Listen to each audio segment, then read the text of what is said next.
Esta tarde vamos a presentar la colección Baraja de Sombras, escritores latinoamericanos, que es editada por la editorial Entre Tejas. Y pues no diré mucho sobre la editorial porque aquí están los tres presentadores de la misma, ¿no? Pero sí que tiene un objetivo de presentar y de promover la escritura de escritores latinoamericanos, específicamente inéditos, ¿no? Los autores que están inéditos. Y pues qué mejor que esta tarde para poder tener este diálogo con ellos. Aprovecho también para decir que estamos en la transmisión en vivo en la página, en la red social del Centro Cultural de Chiapas Jaime Sabines, así como en esta actividad presencial. Para esta tarde estarán Andrés Felipe Escobar, Daniel Maldonado y Luis Armando Suárez. Para iniciar los dejo con Andrés Felipe Escobar. Bueno, muchísimas gracias, muy amables a todos aquellos y aquellas que están acá escuchando, así sea de soslayo allá debajo de los árboles o tomándose un café.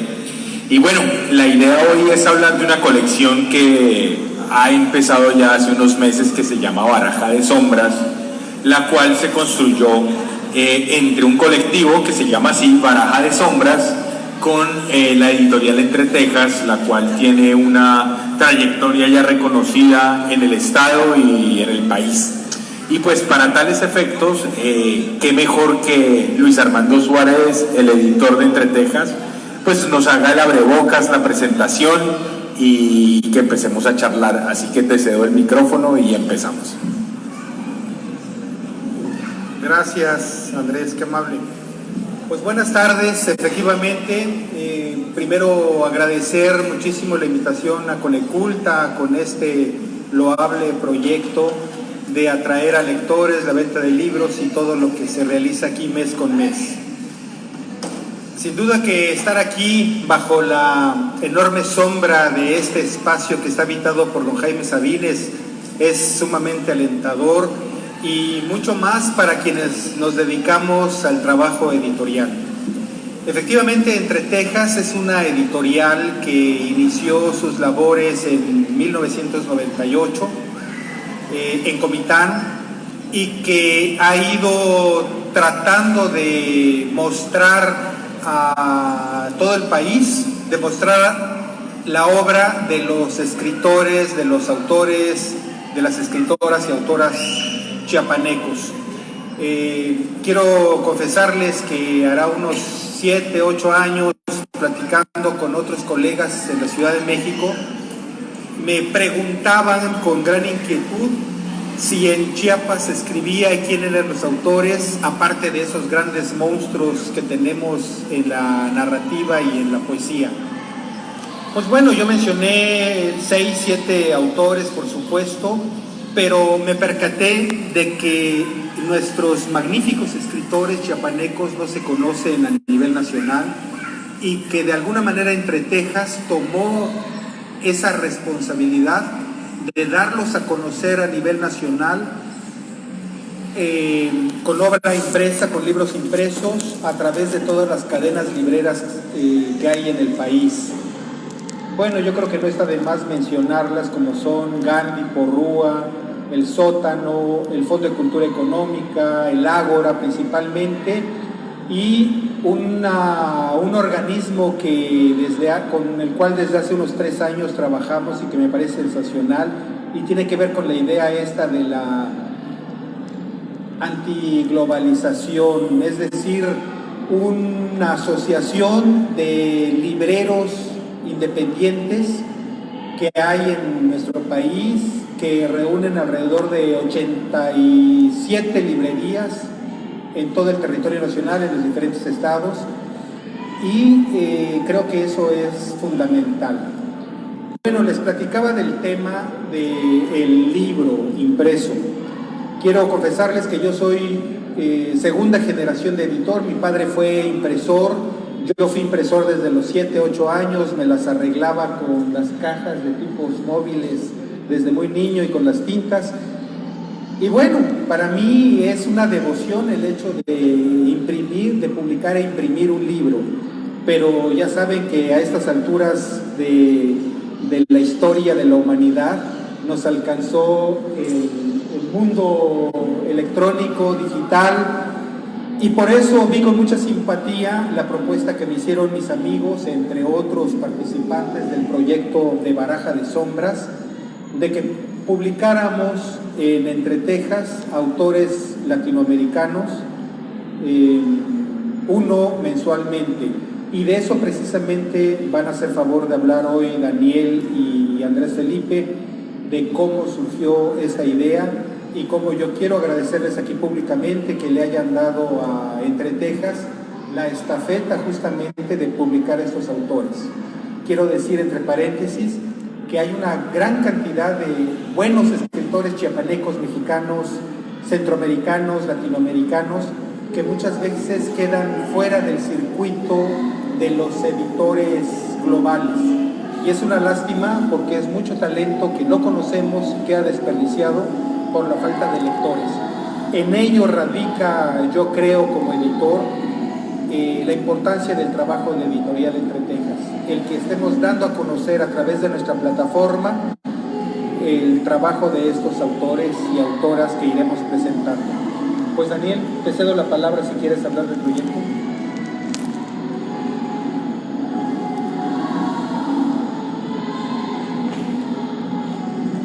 Pues, como bien ha dicho Luis,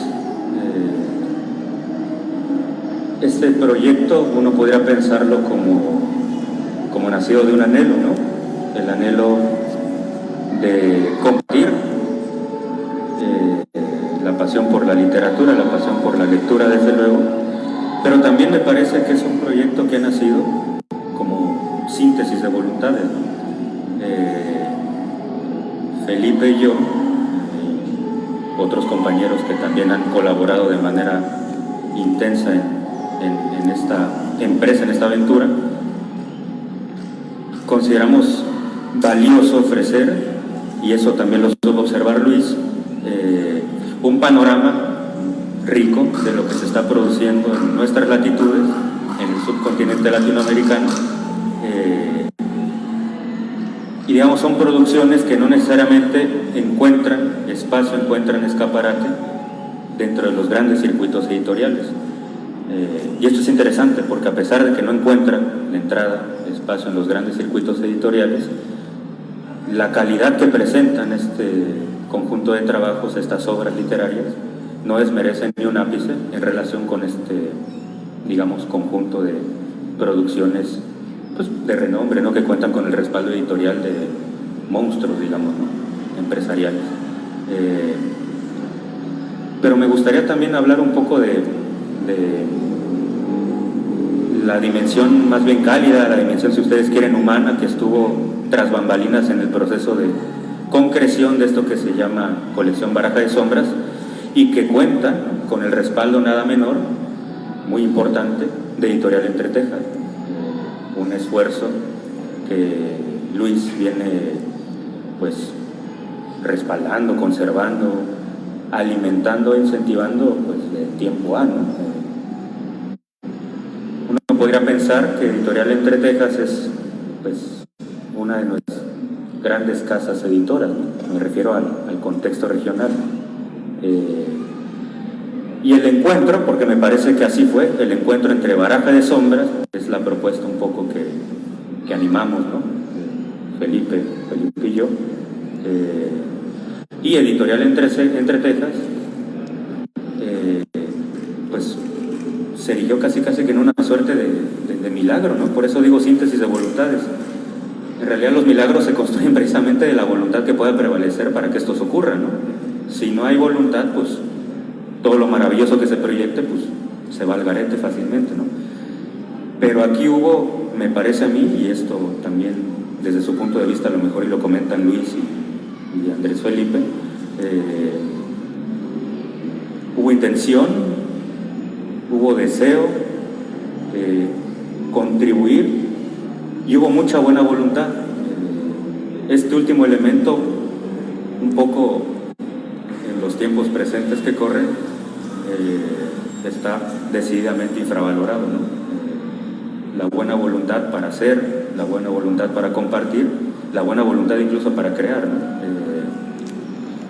Y desde el principio, a reserva de lo que digan Luis y Felipe, me parece que tuvimos presente que lo importante, lo valioso, lo fundamental, estribaba en presentar la obra de escritores, de escritoras, inéditos, poco conocidos, y dejar un poco de lado el afán por, no sé si valga la palabra figurar, ¿no? En realidad ninguno de nosotros ha querido figurar nunca, pero sí hemos querido, ¿no? Compartir un poco la emoción y la pasión que nos despierta el leer a escritores como los que componen la colección Baraja de Sombras, una colección que está creciendo, que está desarrollándose. Me salió lo que y en ese sentido me gustaría un poco más bien preguntarles a ustedes sus impresiones en lo relativo al encuentro de estas dos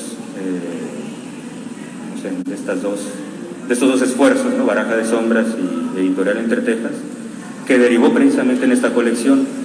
¿Qué estuvo detrás del surgimiento de la colección? ¿Qué creen ustedes? ¿Qué emociones tuvieron que estar presentes para que esto se pudiese, pues, materializar, así sea en el ámbito digital, que tampoco es poca cosa?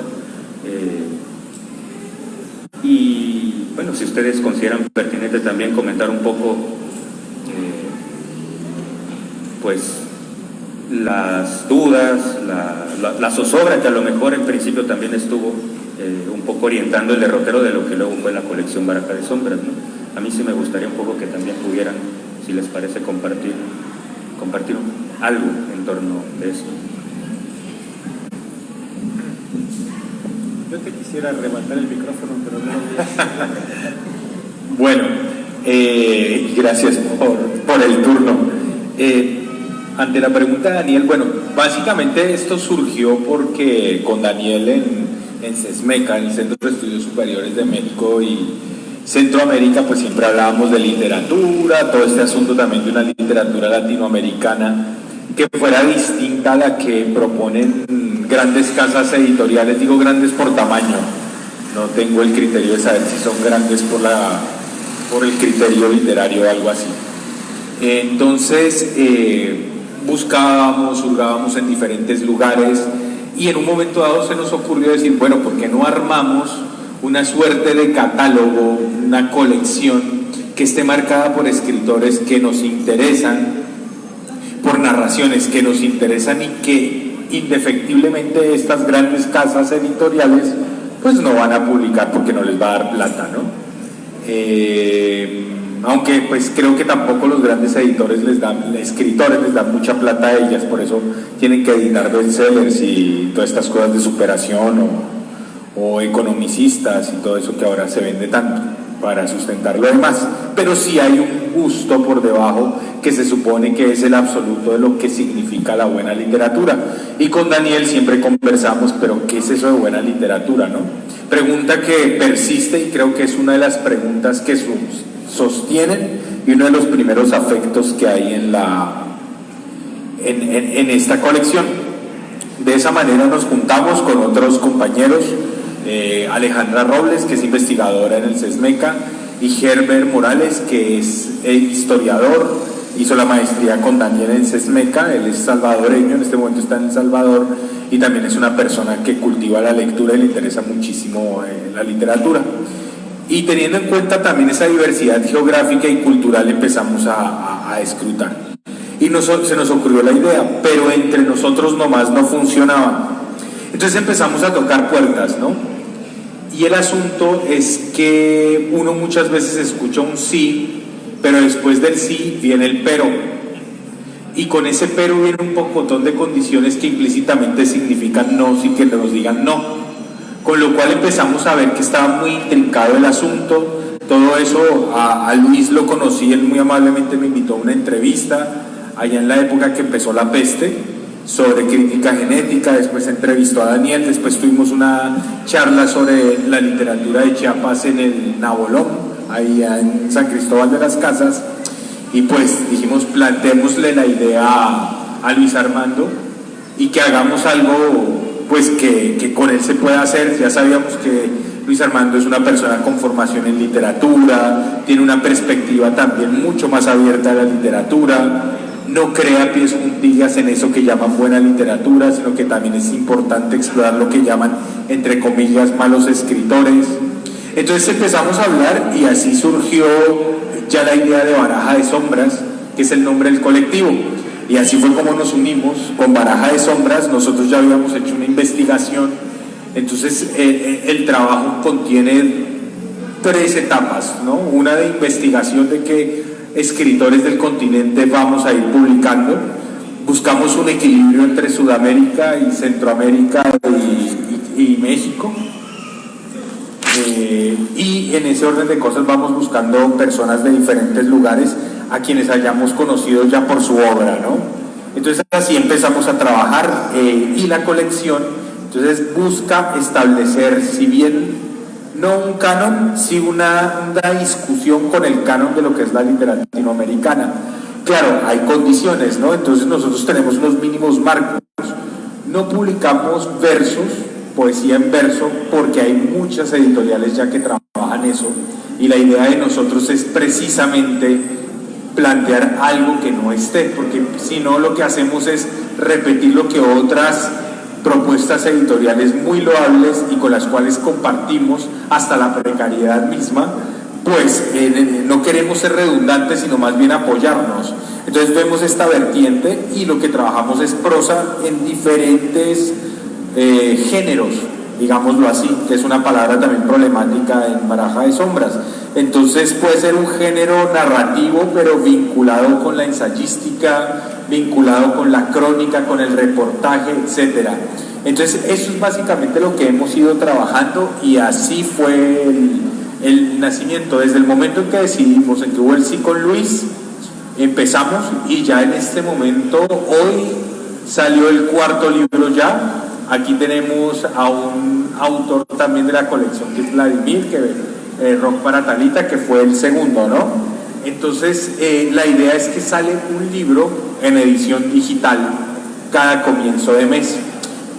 Cuando vean ustedes, y esperamos que así sea, porque es una colección que hasta ahora tiene vocación infinita, es decir, no es que tengamos establecido un número de autores, sino que la visión es precisamente tener diferentes registros, diferentes variantes de nuestra lengua, porque hablamos, si bien compartimos la lengua, tenemos diferentes formas de expresarla y de hablar.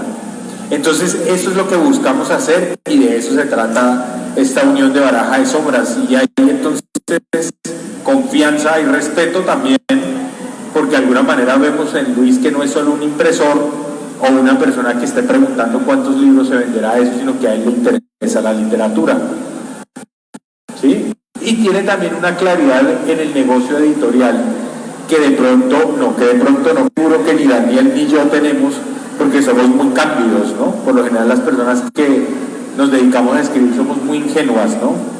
Entonces también es importante ver ese otro lado, porque en este gremio de editorial y todo eso, como en todos los demás, hay tiburones, ¿no? Y por más que un escritor se crea un tiburón blanco, no pasa de ser un pececillo que se lo van a tragar.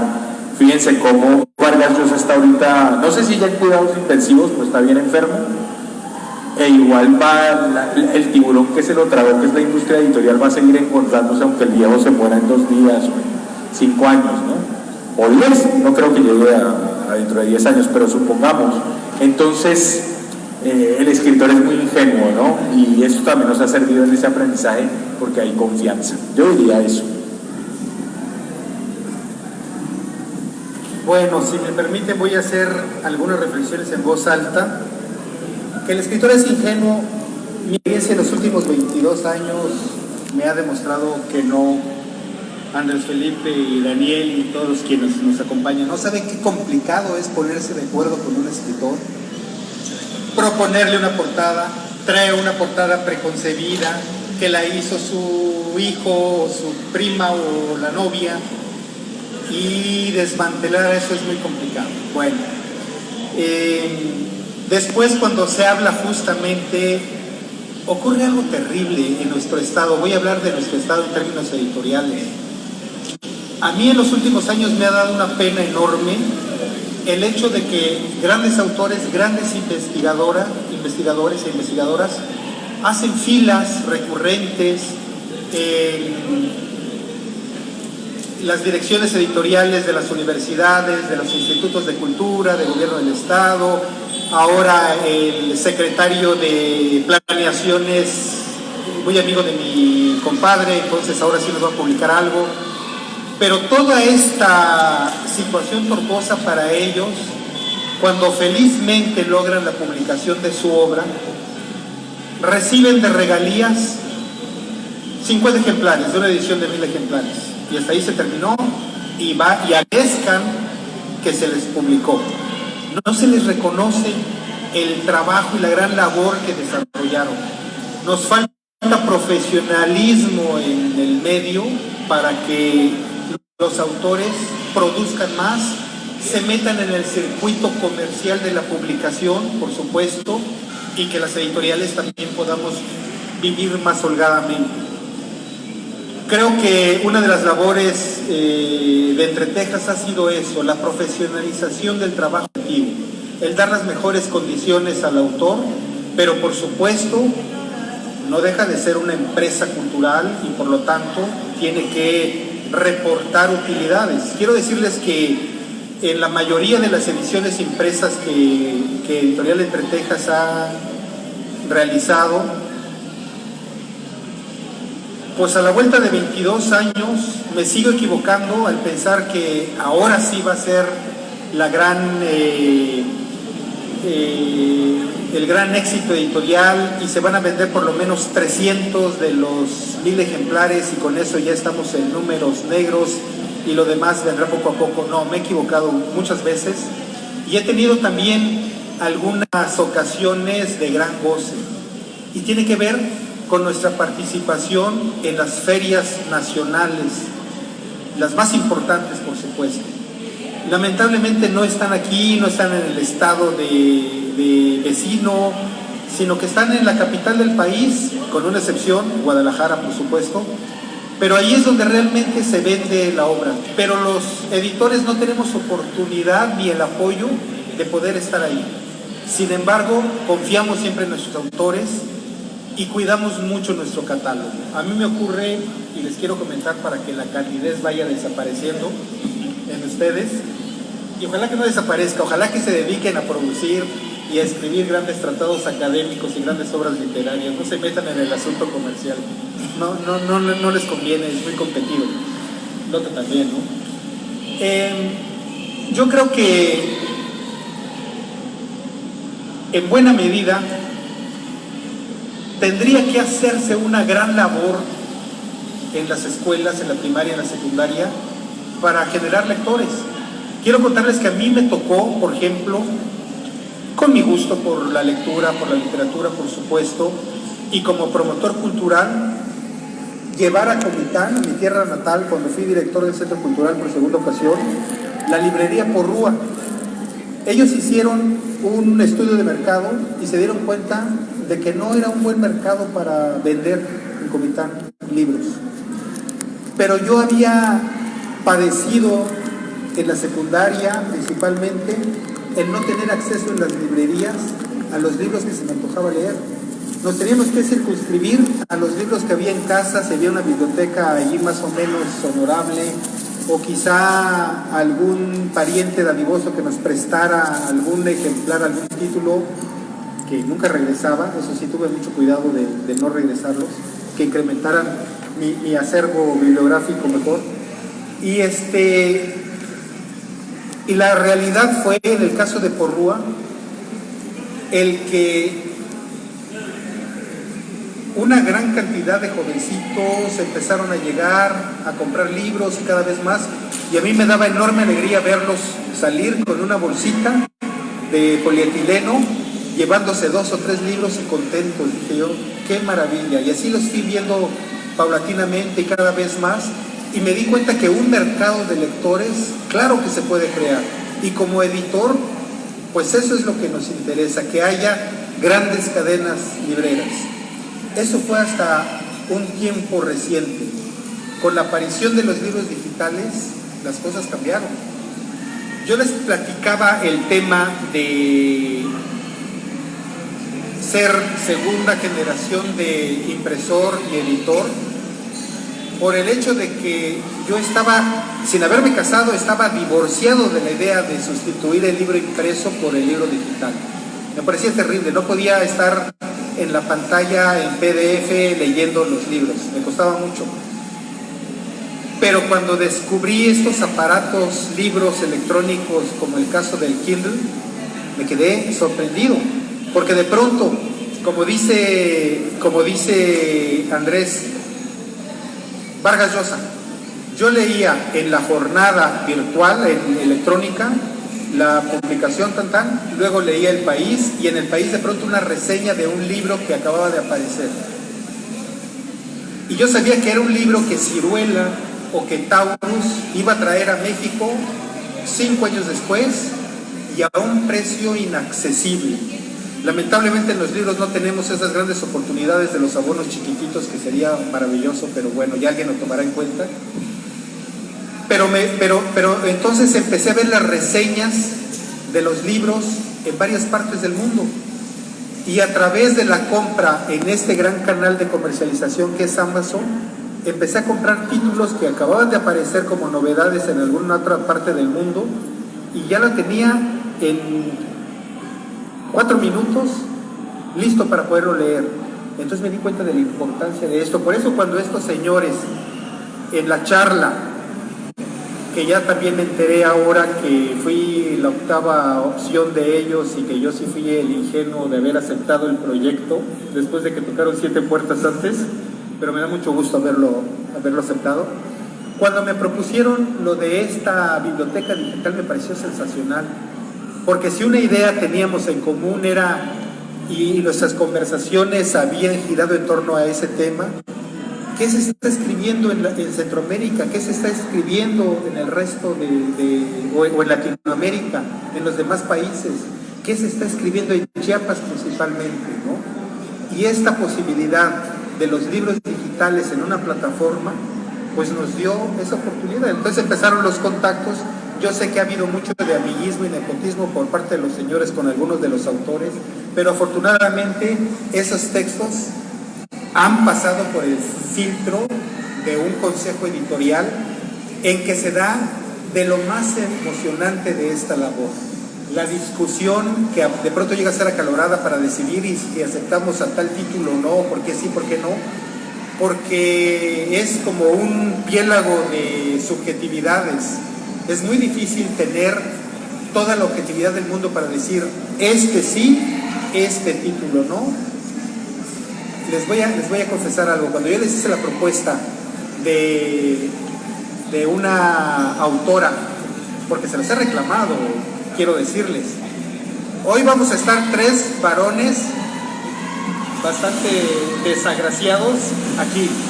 Tenemos 4 títulos ya de autores varones, y yo les he dicho, no, obligatoriamente tenemos que ya meter a 2 o 3 mujeres autoras, escritoras, que ya están. Lo que pasa es que hemos respetado el orden en que han ido llegando, pero creo que vamos a hacer una variación en ese sentido, ¿no? Pero el asunto está en que yo les presenté a una autora que me llegó a Editorial Entre Tejas, me gustó su trabajo, se los propuse, y ¿qué creen que me dijeron? Que está muy fresa, que está muy fifí. O sea, no hubo ningún sentido de la calidad de la obra creativa, ni mucho menos el hecho de que también eso marca diversidad. No tenemos que pensar que únicamente el revolucionario, los que nos hemos quemado las pestañas y los que estamos enemistados con las cuestiones materiales y el capitalismo pueden ser autores, ¿no? También está la otra opción, hay que esperar, quizá Claudio X González nos dé la sorpresa y resulta que es un gran escritor, ¿no? ¿Para qué lo vamos a acusar de ser un político abusivo y un empresario feroz? Pero bueno, ese tipo de cosas son las que le dan mucho sentido y mucho sabor también a este trabajo editorial, que de pronto aparece algo. A mí me ha ocurrido que me llegan propuestas de títulos muy atractivas, me gustan mucho, quisiera publicarlos, pero de pronto me pongo a pensar justamente en el mercado, en la inversión, en la recuperación que será muy tardía, en que no he querido jamás tocar la puerta de alguna institución gubernamental, eso no lo he hecho y no lo haré jamás, ni tampoco estar buscando otros apoyos como son las becas, los patrocinios internacionales, que los hay inclusive, porque quiero demostrarme y a mí, a nadie más pretendo hacerlo, ¿no?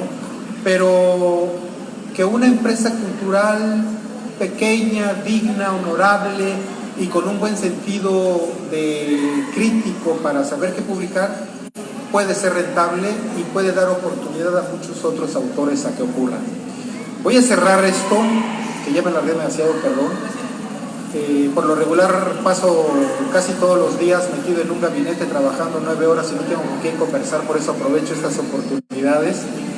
Pero quiero decirles que en los sueños que uno tiene de pronto, y les he dicho a mis amigos de Baraja de Sombras, que puede ser que por ahí aparezca un autor que sea nuevamente la historia del boom latinoamericano, ¿no? Que lo vamos a tener aquí en ciernes, que va a aparecer y que dentro de 15, 20 años, si Dios nos presta vida, podamos ver que es la cumbre de la literatura latinoamericana, ¿no? El impulsor del modernismo o del boom latinoamericano, o lo que estamos esperando que pueda ocurrir, y que en verdad yo lo siento así, las grandes empresas editoriales del planeta tienen sometidos a nuestros autores al total anonimato y a la falta de oportunidades de que los conozcamos. Tengo un amigo escritor, no voy a decir su nombre, pero una vez platicando con él le hice ver que él se sentía muy orgulloso de haber sido publicado por una de estos tres grandes monopolios editoriales del mundo. Y le dije, mira, me platicó fulano de tal que la estrategia es esta: tú eres mexicano, buscan autores mexicanos jóvenes, te toman, te publican bajo su sello, te dan una bicoca, y tus libros no los leen en Argentina, en Chile, en Eslovaquia, en España, en Italia, en Estados Unidos. O sea, te circunscriben el mercado de aquí y te toman el pelo, y tú crees que eres un autor ya global. No es cierto. A ese grado hemos llegado, y es parte también del abuso que se da inclusive con esos seres inteligentes, sensibles y creadores que son los y las escritoras. Muchas gracias. Daniel. Pues si quieren yo modero nomás para que... Yo sí tengo una pregunta para ti. No, yo nunca he sido moderado. Dale, y ya. Sí, miren, para continuar, bueno, hago una aclaración, no es por fresa, la verdad era una escritora con una prosa muy superficial y muy efectista, pero no quería ser tan brusco. A eso me refiero con fresa, no porque sea de clase alta, porque si fuera por clase alta uno no podría leer a Hermann Brock, ¿no? Y sería muy... o a Schnitzer, o qué sé yo, o al mismo... a este señor que te gusta tanto, al de Bomarzo, Mujica Lainez, porque era un aristócrata cordobés. No es eso. Lo fresa pasa más porque es antes muy transparente, una lengua que describe y ya.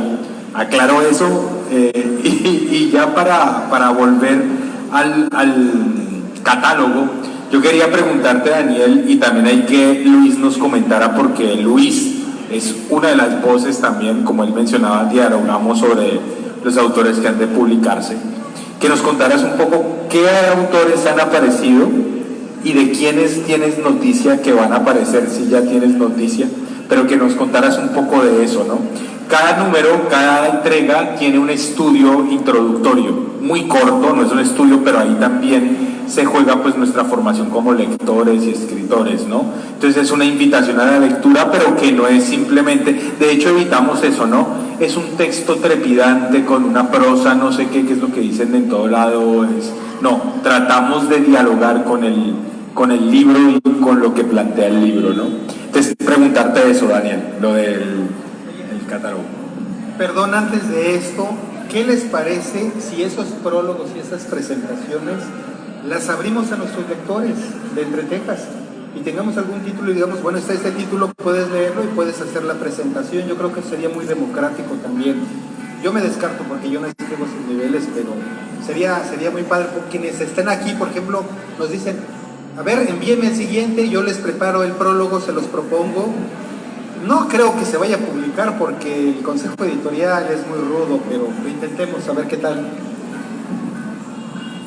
Bueno, yo decía que moderaba porque yo creo que el intercambio a partir de las reflexiones de Luis y las tuyas, Felipe, hubiese enriquecido mucho.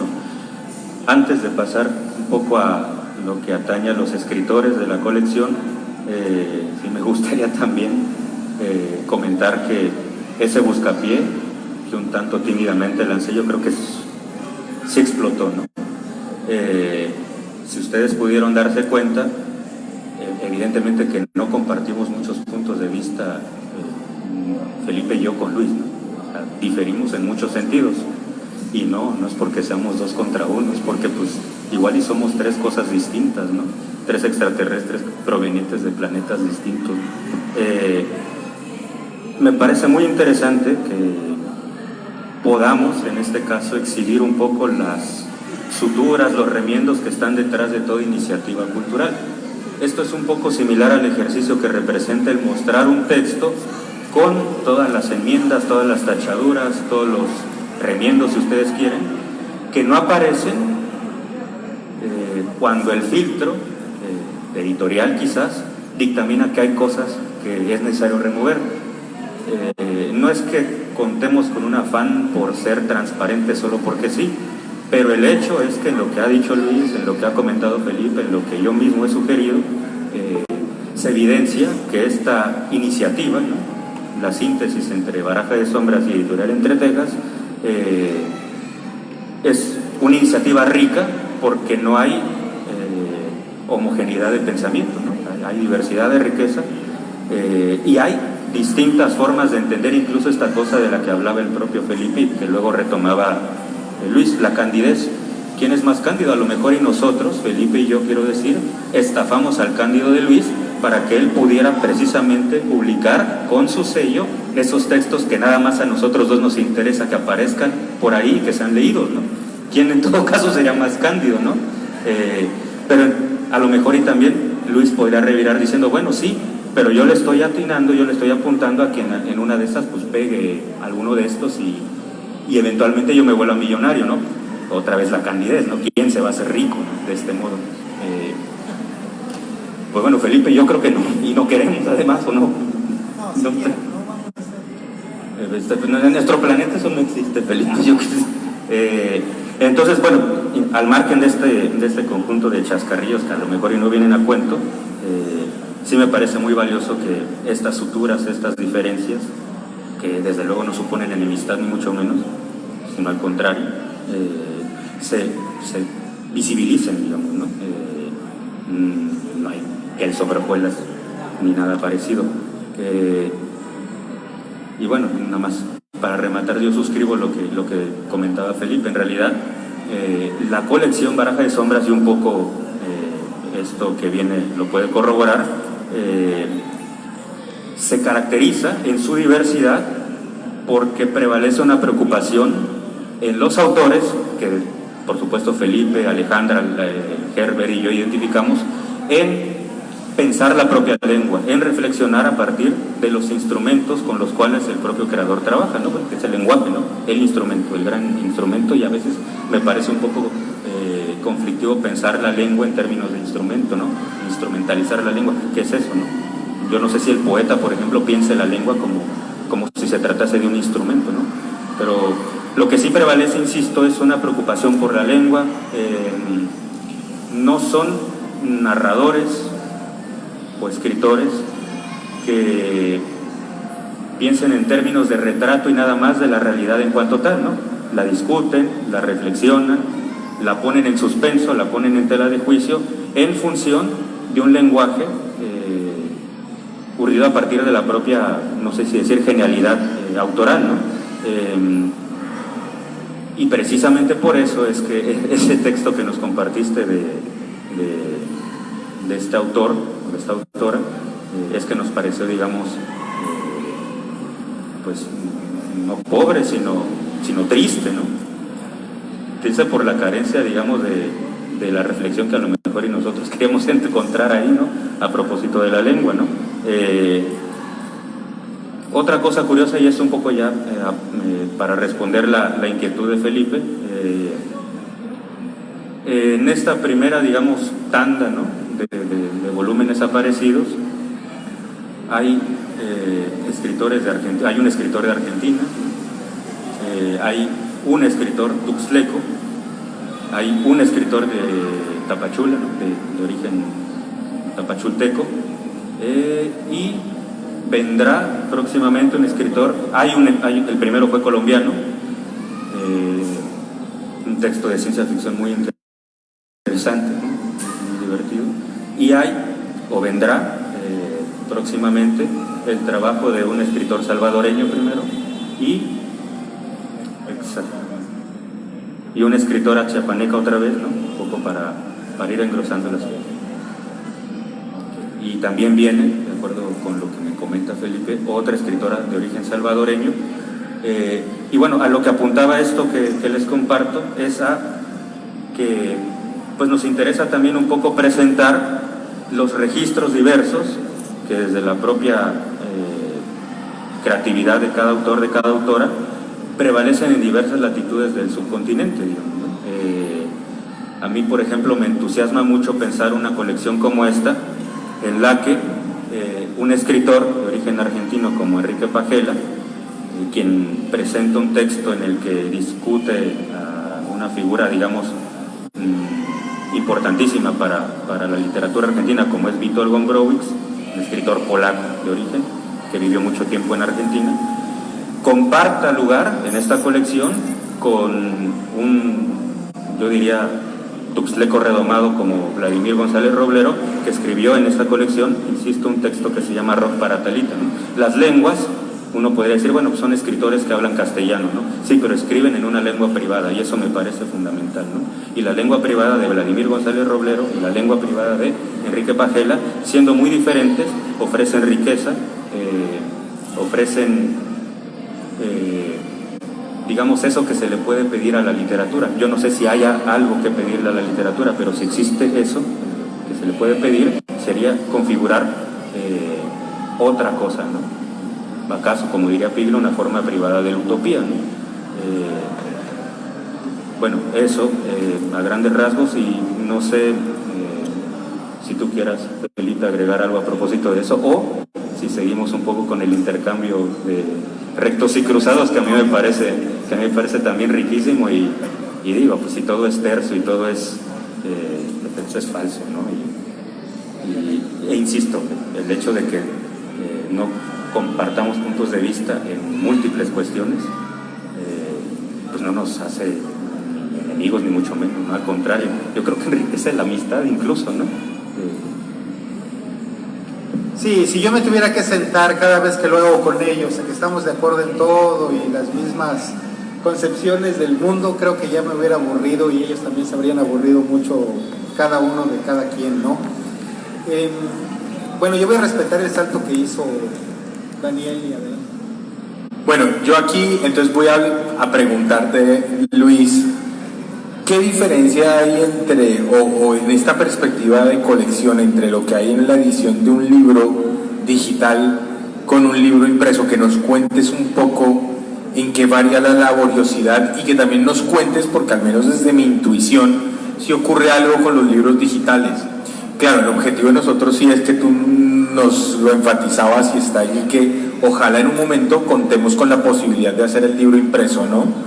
Pero quería preguntarte eso, y hay una posibilidad muy grande en el libro digital que yo intuyo que tú nos lo confirmes o no, que no pasa cuando uno está feliz porque lo editó Alfaguara, y es que a uno sí lo pueden leer en Argentina, en Chile, en Francia o en Filipinas, ¿sí? El libro tiene esa posibilidad, ¿no? Y de hecho cada uno de ellos ya al menos ha circulado por distintos lugares, porque pues a los escritores les interesa, que son de distintos lugares, saber, oiga, ¿con quién comparto yo catálogo, no? Entonces también es interesante ver cómo alguien porteño, alguien de Capital Federal en Buenos Aires, en Argentina, empieza a ver el registro de un tuxleco, ¿no? Eso también yo creo que es muy importante, ¿no? Que también se sorprendan y vean que el voz no es algo privativo de ellos, también es muy importante. Entonces quería preguntarte eso, ¿cuáles son las diferencias y ya qué ventajas ves, al menos para un proyecto como estos, ¿no? Del libro digital? Pues mira, Felipe, en primer lugar voy a confesarte que como toda mi vida me la he pasado entrevistando, muchas veces no logro comprender las preguntas y mucho menos formular las respuestas. Pero voy a tratar de hacerlo después de este comentario. Yo me estoy esperando, Felipe, el que uno de nuestros autores nos llame, nos escriba para discutirnos por qué está al lado de tal otro y está en total desacuerdo. En verdad que a mí me encanta la polémica. Yo la mayoría de las veces en mi vida he estado sentado de aquel lado escuchando y voy formulando cosas que digo, ¿por qué no tocan este tema? ¿Por qué no discuten sobre esto? Ahora me ocurre totalmente pasivo, sentado frente a la televisión, llamando el sueño por las noches sonambúlicas, y escucho, y lo que veo que más apasiona es la diatriba, la polémica, la discusión entre los conservadores y los progresistas, y bueno, y creo que la literatura tiene que tener algo de eso. Por supuesto que está lo muy estético y estilizado de las grandes prosas, pero también lo otro, lo combativo, lo cuestionador. Y si algo me ha gustado de la amistad con este par de señores que tengo a mi lado, es que la primera vez que conversamos, me hablaron tanto del canon, que llegué a intuir que no estaban de acuerdo con el canon. Y eso me hizo sospechar que eran rebeldes de nacimiento y así me irían contagiando de esto. Y es por eso que yo también decidí transgredir en buena medida mi oficio de editor, con publicaciones impresas, e incursionar al libro digital. ¿Cuál es la diferencia? La diferencia es que vamos a pensar no en el libro más trascendental y conocido de Rosario Castellanos, que podría ser Oficio de Tinieblas o Balún Canal, sino algún otro, ¿no? Que no se conoce en el norte del país, que no se conoce en Estados Unidos, en Canadá, y más difícil en otros países. El libro digital ahora sí nos da esa gran oportunidad, en verdad. Es cosa de ponerse uno a aprender en los buscadores cómo conseguir lo que se pretende encontrar. Y de pronto puede ver un sueco que habla español y que fue académico en la Universidad de Alcalá de Henares, y que de pronto encuentra la plataforma de Entretexas y empieza a leer a los escritores latinoamericanos. Y si el día de mañana se da cuenta que también las autoras y los autores chiapanecos que están en esta plataforma pueden ser leídos en libro digital, pues yo creo que eso enriquecerá mucho. O sea, esa es la gran ventaja de la globalización, es una de las que yo creo que hay que respetar, pero lamentablemente trae consigo todo esto de la destrucción de lo regional, de lo local, de las culturas locales, el de tomar agua del manantial, ya no, sino tomar Coca-Cola, ¿no? En todo Los Santos, que eso es terrible. Ay, por cierto, quiero hacer un comercial. Entretexas, pensando en la salud, siempre, pues ahora tiene la propuesta de agua saludable alcalina Entretexas. Si no compra un libro, sacie su sed con agua. Yo creo que sí. ¿Sí? Cuéntala. Es que el escritor argentino, Luis, hablaba y estaba muy, pues, por polémica. Y el argentino, eso es muy curioso porque él trabaja en la escena teatral alternativa de Buenos Aires, ahí fue donde lo conocí. Y el hombre me manda un mensaje angustiadísimo la semana pasada, al final me dijo, acabo de ver el perfil de Facebook y Entre Tejas es un sitio donde venden galones de agua. Me decía, ¿vos sabías eso? Como hablan ellos. Le digo, pues claro, ¿cómo más cree usted que se va a sostener que se venda su libro o que aparezca su libro? Porque usted no va a vender nada, vendemos más agua que libros. Pero me llamó mucho la atención porque sí, en esa perspectiva de la cultura como lejana, eso es una candidata, un tipo que trabaja en teatro independiente y se afilia al anarquismo argentino, pero estaba preocupado por esto, pues es la candidez. ¿De dónde va a salir la plata porque no se le cobra al escritor un peso? Eso fue una condición que con Luis estuvimos de acuerdo. Luis en eso es claro también, no se les cobraba un peso, pero entonces ¿cómo diablos nosotros vamos a costear al diseñador, a los correctores de estilo, etcétera? Porque todo eso es trabajo, pues hombre, se toca de algún lado, y por eso sale de Agua Entre Tejas. Entonces ahí te cuento la primera, el tipo estaba preocupadísimo. A mí sí me encanta que al lado de un libro se promocionen galones de agua, yo sí.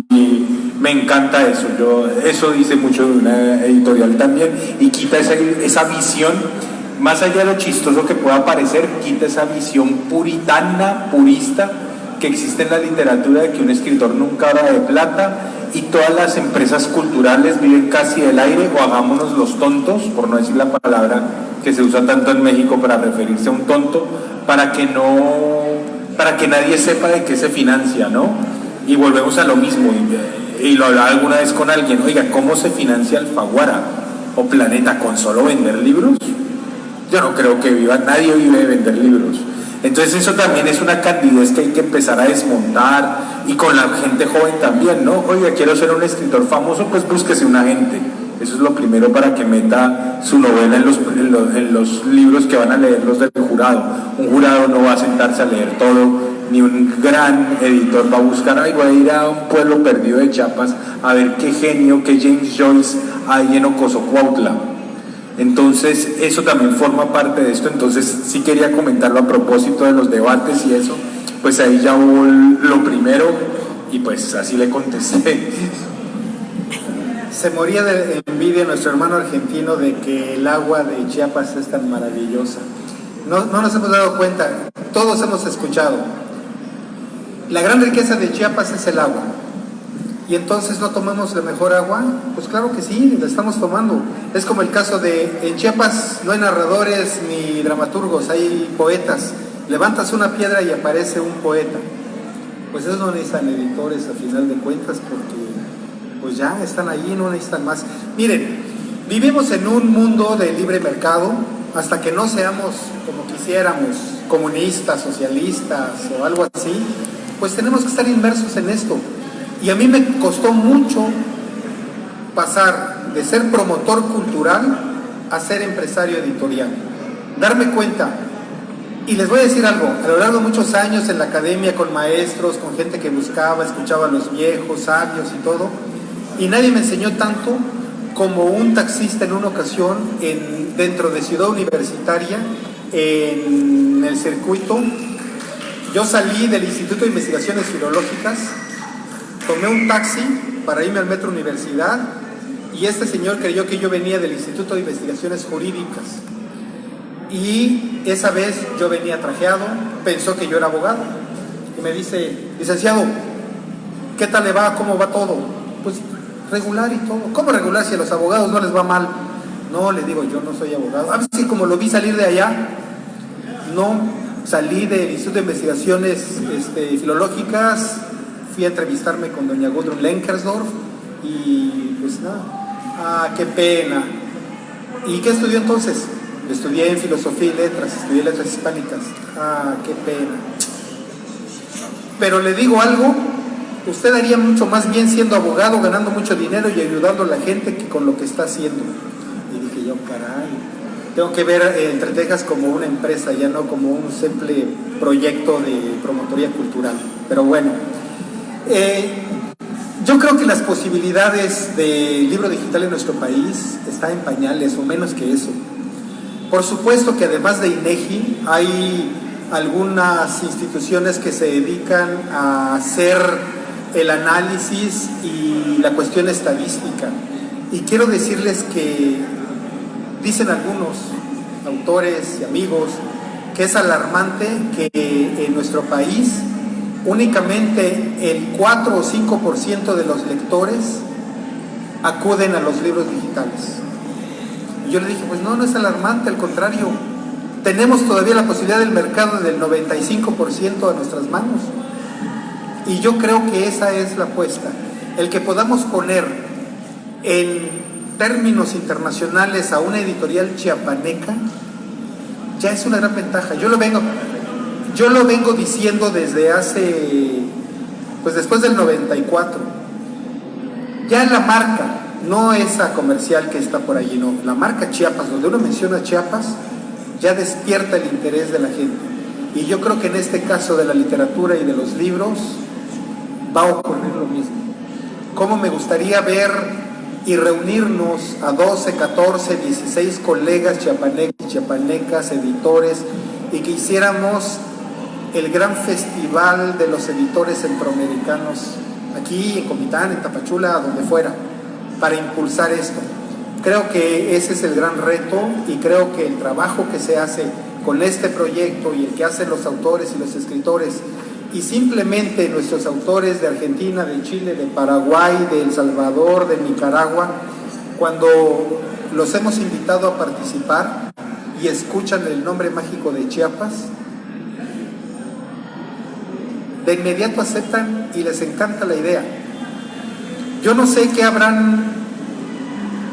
cómo les habrá llegado la idea luminosa a los hebreos de la tierra prometida, pero creo que en buena medida la tierra prometida de las ideas, de los negocios, del agua, es Chiapas.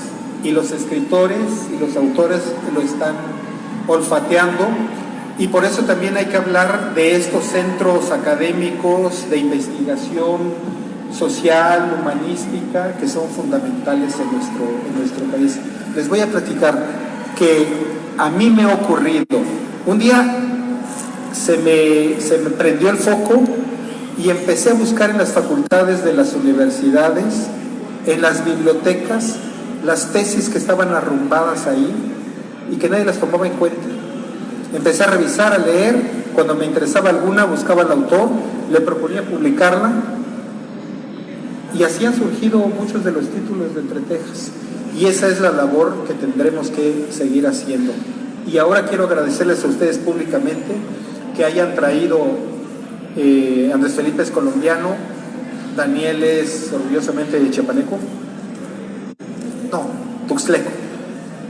Hace rato me daba mucha risa cuando escuchaba chileno, paraguayo, tuxtleco, tapachulteco, ya poniéndonos en la categoría de grandes países a nuestros pequeños pueblos, nuestras patrias chicas, nuestro terruño.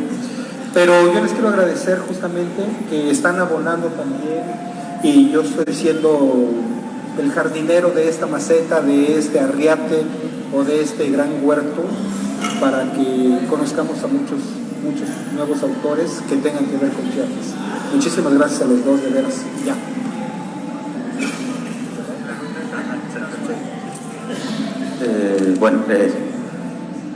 Ya se dieron cuenta de que la diversidad nos enriquece. Pues nos gustaría escucharlo, si hay alguna pregunta, crítica, no, sí, que hay. Y pues abrimos, ¿no?, el micrófono, sería muy interesante. Injuria incluso.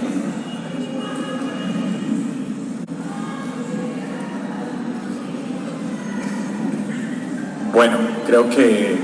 sí.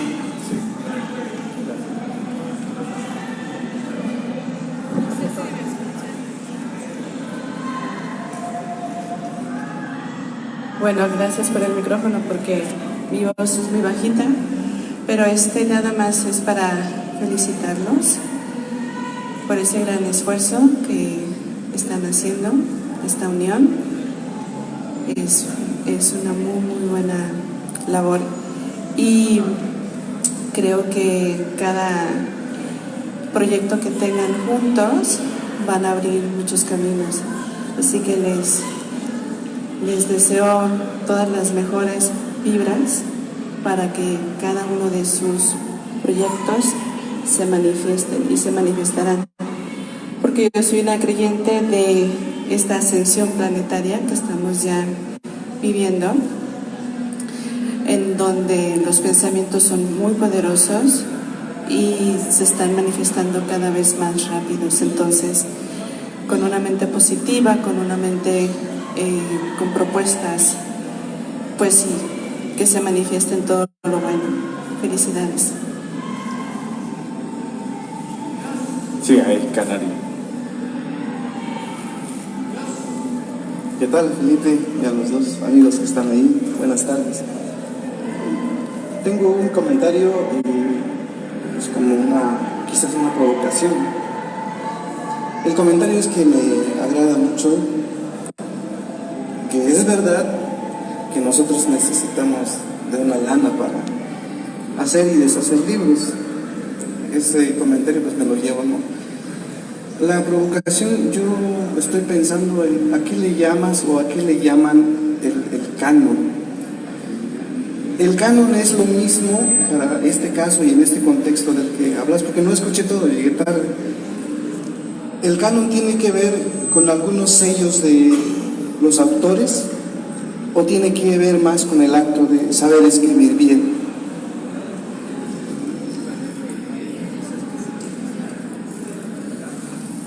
Yo creo que podrías responder mejor tú. Es una gran pregunta y muchas gracias también por las buenas vibras, ¿no? Por la observación y por la provocación. Yo, en todo caso, incurriría en un rodeo, ¿no? Me parece muy pertinente que plantees la pregunta sobre si el canon tiene que ver con el sello. Tú no lo dijiste así, pero yo pienso en el sello editorial, ¿no? O si tiene que ver con la buena escritura, con lo que sea eso que se entiende como buena escritura, ¿no?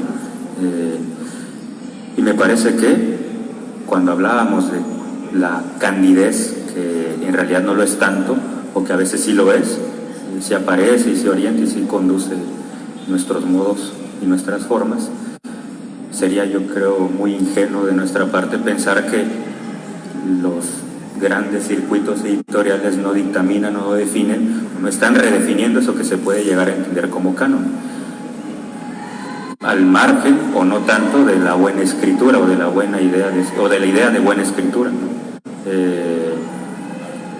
Por ejemplo, ¿qué hace que Vargas Llosa sea una figura mucho más renombrada, ¿no? En términos del mundillo literario, que una figura, por ejemplo, a bote pronto se me viene el nombre de Roberto Arlt, ¿no? Bueno, son escritores que pertenecen a épocas distintas y demás, ¿no? Pero desde luego que Roberto Arlt, en lo referente a buena escritura, no tiene en principio nada que hacer frente a Mario Vargas Llosa, ¿no?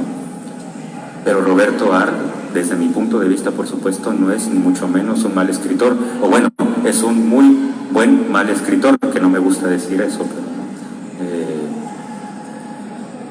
no es un escritor que desmerezca ni un ápice, ¿no? En relación con Mario Vargas Llosa o con García Márquez, por ejemplo.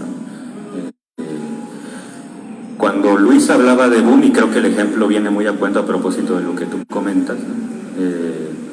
Yo pensaba, bueno, que no, el boom fue una suerte de etiqueta que terminó por aglutinar a figuras tan disímiles, ¿no?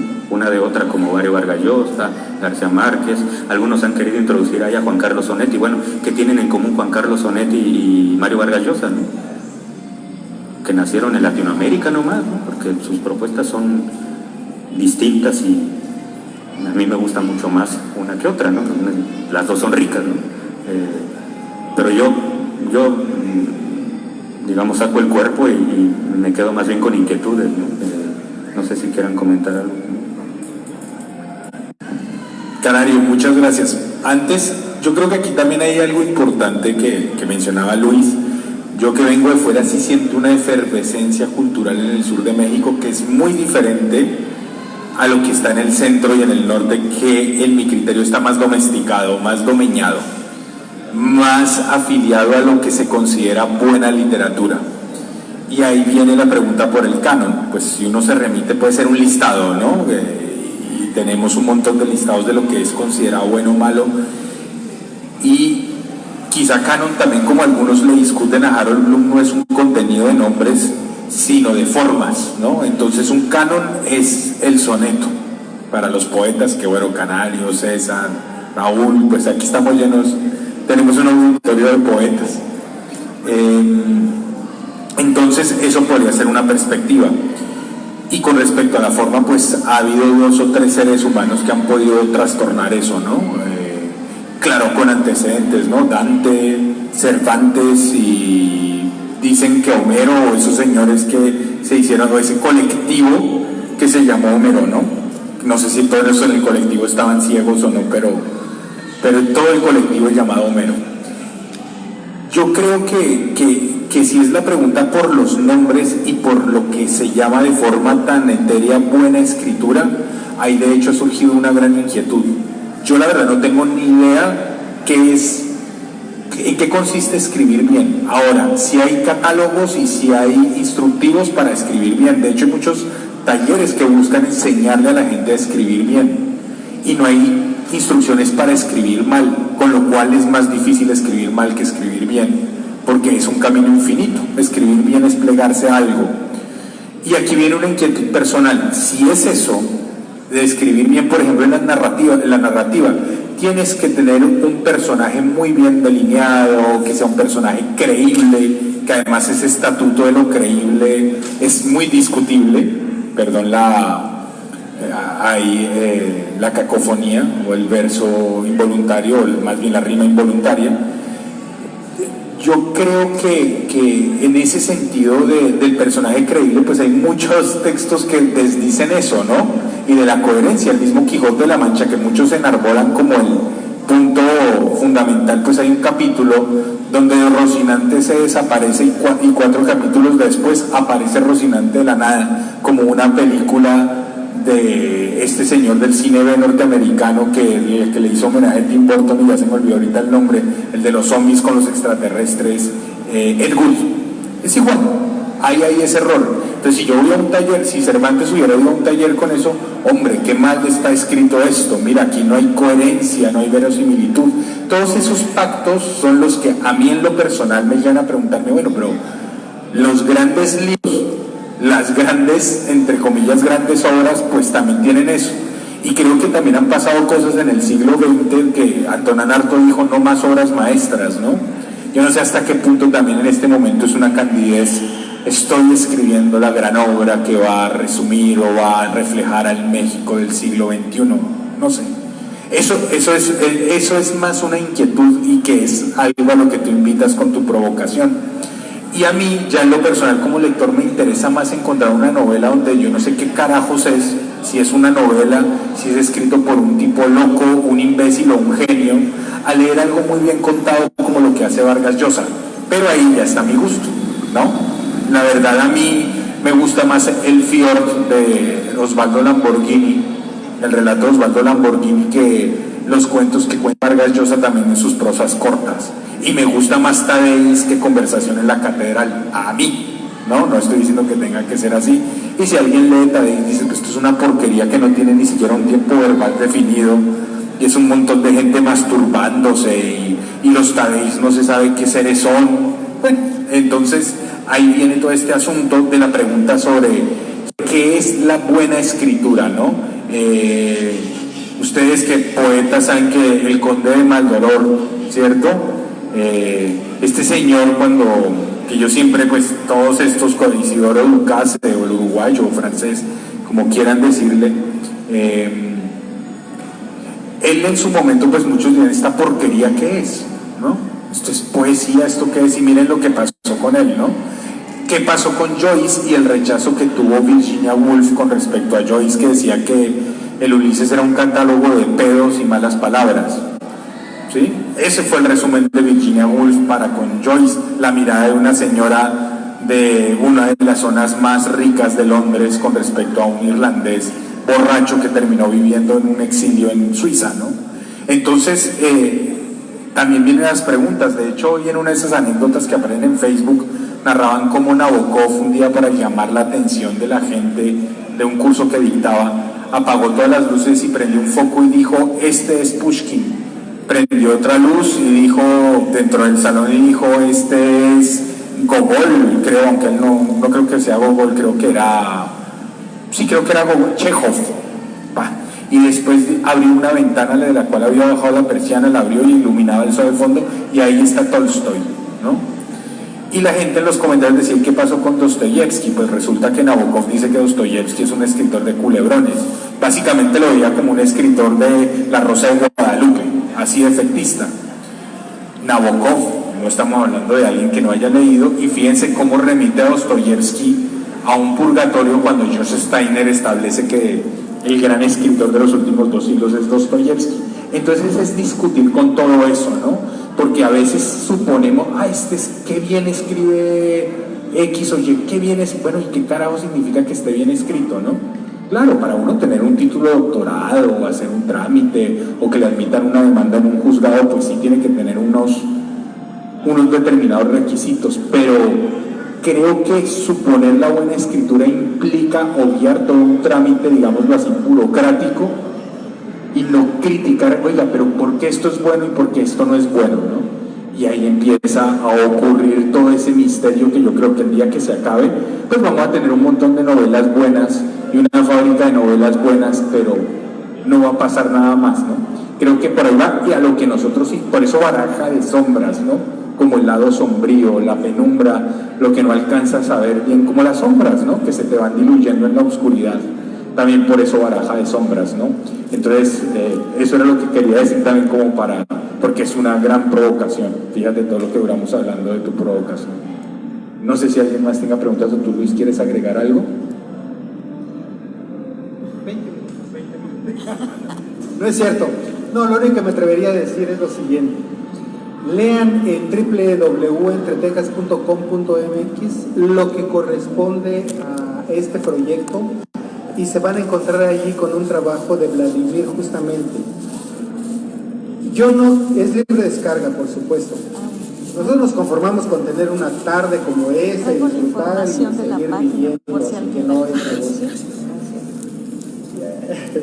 Pero bueno, yo quisiera, no sé si sea mucho a molestia, Vladimir, que nos contaras un poquito sobre el tema del canon. ¿Por qué? Porque yo encuentro justamente que es anticanónico en términos chiapanecos de la literatura indigenista y rural.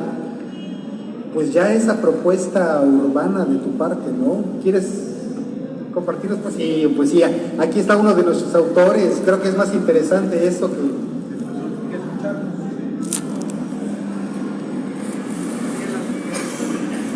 Bueno, pues muchas gracias por la referencia hacia el trabajo que presenté.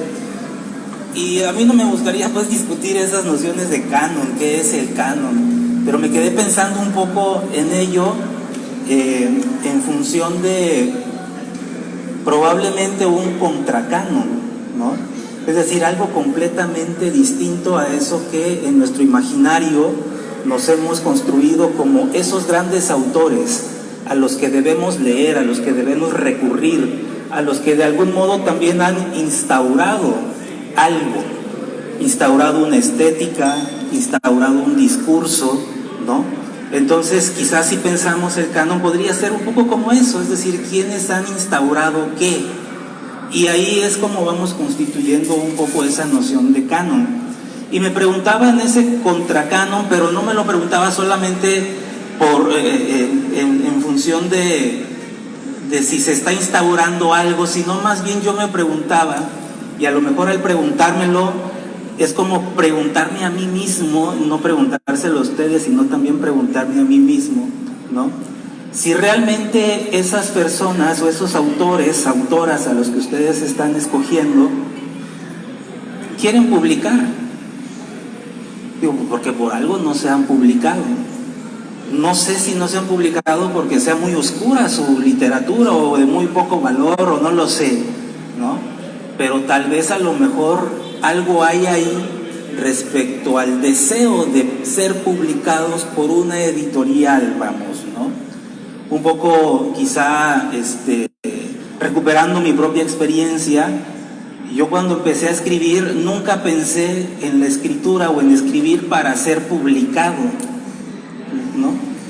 Y más bien fue como para, digamos, para buscar un espacio propio de publicación. O sea, tener un espacio propio de publicación. Y cuando empecé a escribir, y por ahí andaba un compañero que empezamos en esta onda juntos hace ya como 20 o 25 años, empezamos haciendo fanzines. Y al hacer fanzines, pues lo que hacíamos era publicarnos.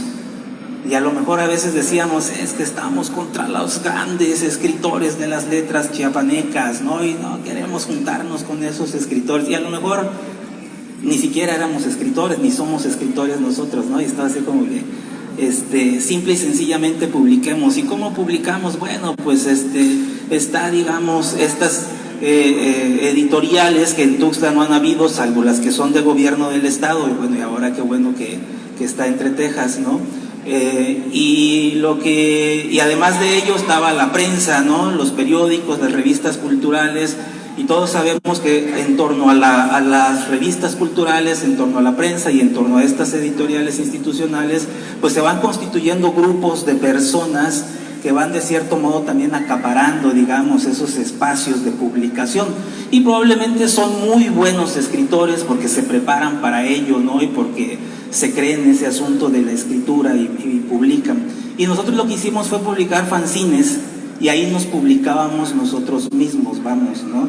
Y a lo mejor no buscábamos precisamente saltar hacia ese otro lugar. Y posteriormente se va, digamos, como diluyendo un poco esta noción de la cultura escrita en papel, porque van apareciendo los formatos digitales precisamente, y fuimos pasando de los fanzines a los blogs, y todos nos volvimos blogueros en ese entonces, ¿no? Y empezamos a escribir en blogs, y creo que le dio también esta posibilidad de ser leídos, y a lo mejor sin esperar o sin querer ser leídos, pero profundamente, ahí soterradamente, el asunto de ojalá alguien nos lea y nos ponga un comentario y nos destruya. Y qué bueno que nos destruya, porque no estamos esperando pues el aplauso, vamos, ¿no? Entonces, más bien era como esa inquietud, y quizá habría también que transmitírselas a ustedes, se los pregunto, ¿no? ¿Realmente buscan o saben o creen que las personas que ustedes ya tienen en ese catálogo como canon, ¿no? Realmente buscaban o buscan dar ese salto hacia esa catalogación, finalmente a la construcción de un canon distinto, ¿no? A lo que nosotros pensamos ahorita.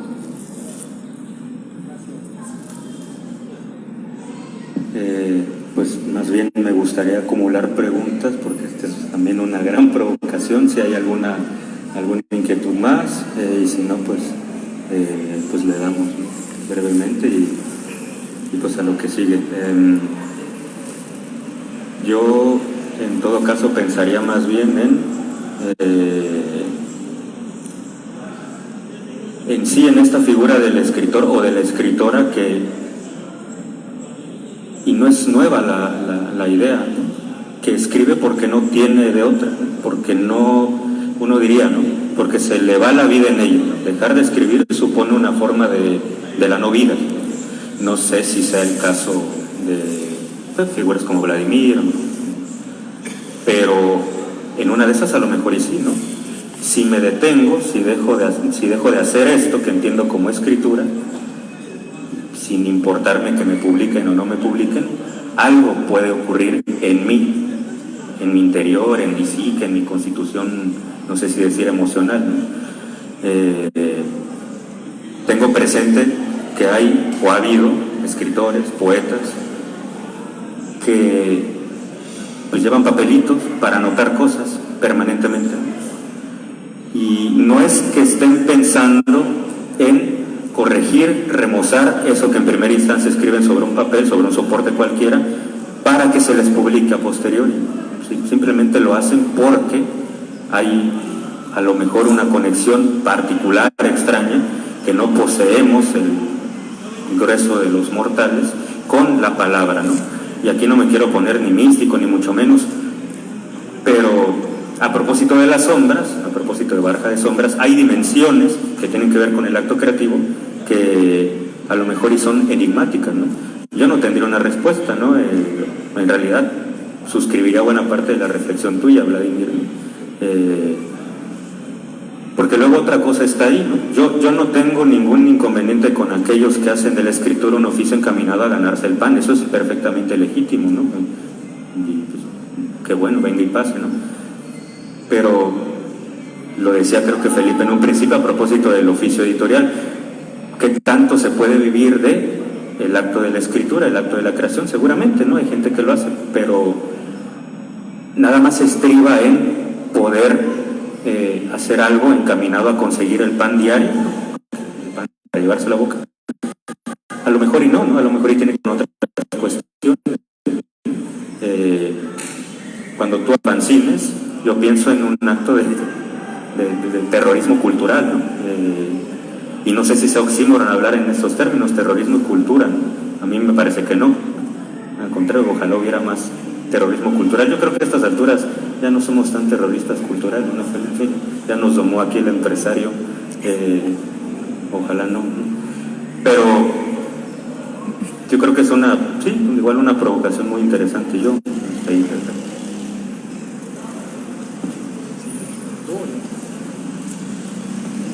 Pues bueno, mi respuesta sería: nacemos y crecemos anticanónicos, pero con los años vamos creando un canon de nuestra vida, de nuestra actividad, estamos inmersos en esta realidad. Creo que ese es el gran problema. Alguna vez escuché de un amigo orador esta frase que decía algo así como: no ser revolucionario antes de los 30 años es un error histórico, pero serlo después de los 30 sí es un error total. Y yo creo que eso tiene que ver mucho con el asunto del canon. ¿Quién no quiere romper las ataduras del statu quo? ¿Quién no quiere transformar lo que tenemos, lo que hay? Pues por supuesto que sí, es un acto heroico. Yo lo único que podría decirles y comentarle a nuestro compañero es que es muy recomendable este libro que ha sido la Biblia de muchos, que es El hombre rebelde de Albert Camus, que es magnífico, y quizá de lo espiritual en el arte, ¿no?, de Kandinsky. Creo que eso nos hace reflexionar un poco sobre lo que somos, lo que hemos sido y qué arco habrá de arrojar esta saeta que soy en la vida. Pues, ¿para qué más?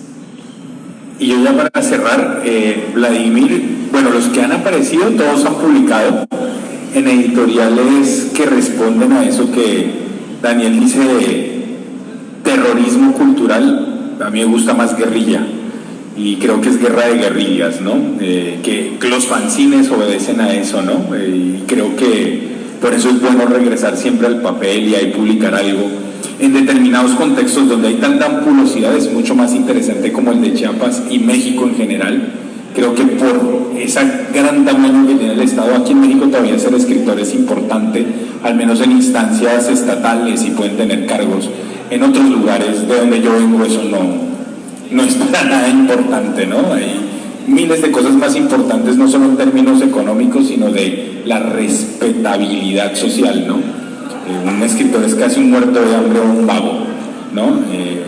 Entonces eso es importante también, como que creo que eso ha servido para la ampulosidad de acá, ¿no?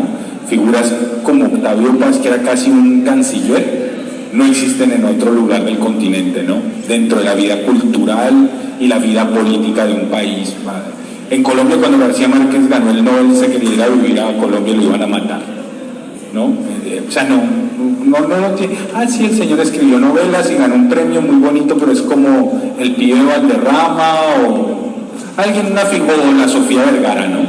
Para más o menos que ustedes establezcan cuál es la respetabilidad social. Los escritores que están entonces sí han sido publicados, sin embargo son problemáticos todos, incluyéndote. Porque las editoriales que creen en la buena escritura, No, pero este tipo escribe en Tuxtleco, ¿a quién carajos le va a interesar saber cómo hablan en esa ciudad tan pequeñita del sur de México, ¿no?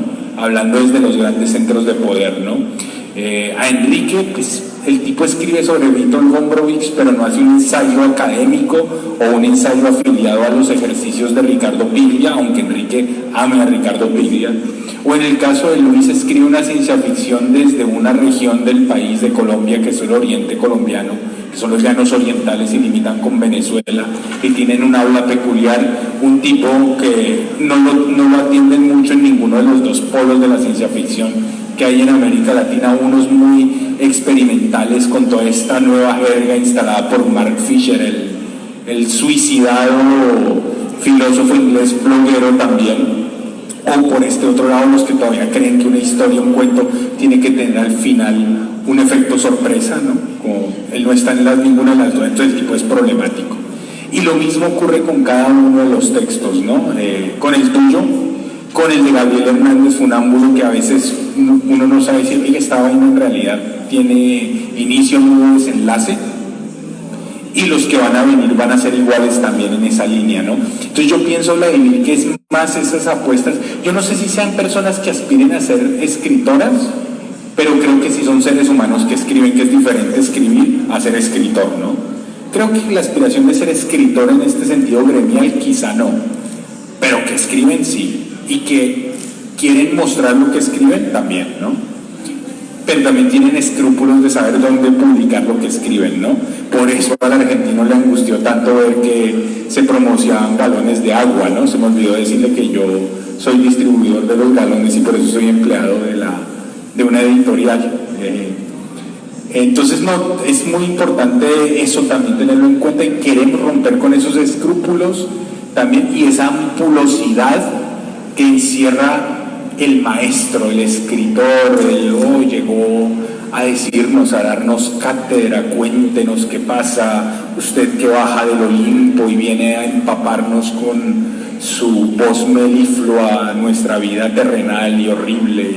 No, es más bien alguien que no necesariamente sale del fango. Bueno, si entendemos que todos estamos en el fango, quizás sí. Entonces creo que eso es, ¿no? También, no sé si discutir, pero decir, hay otros escritores que ni siquiera se ocupan de manejar una aura maldita, porque tampoco son malditos, ¿no? No es que anden en un basural escribiendo poemas, o que traficando armas en África, o de polleros aquí en el sur de México, no, son personas que buscan sus trabajos y sus cosas y escriben, ¿no? Entonces creo que eso es más bien decir, el escritor no es solo eso, ¿no? Y dar cuenta que casi los escritores más interesantes, bueno, lo que a mí más me ha gustado, Kafka pues era un abogado que trabajaba vendía seguros, trabajaba en eso. Joyce pues era un profesor de inglés. Tuer, ciego y borracho, Rulfo se dedicaba a vender llantas. Ojalá se hubiera disfrazado de un muñequito de Michelin, sería muy bonito ver a Rulfo disfrazado así. Eso, por ejemplo, sería muy interesante, y eso sí lo admitimos nosotros. O sea, Rulfo disfrazado del muñeco de Michelin escribiendo, pero a nosotros sí nos cabe, ¿no? No solo el maestro que tomaba fotos y que era muy melancólico y que se encontraba con Borges y se olían el trasero como dos perritos, no. Entonces creo que va por ahí, ¿no? Yo lo que les quiero agradecer es que ya lo vislumbraba, pero desde hoy en adelante va a ser Editorial Entre Tejas, se vende prestigio social. Pues muchísimas gracias, ya no queremos abusar de su paciencia, gracias por estar con nosotros, y gracias también a Coneculta que nos hizo esta invitación. Buenas noches.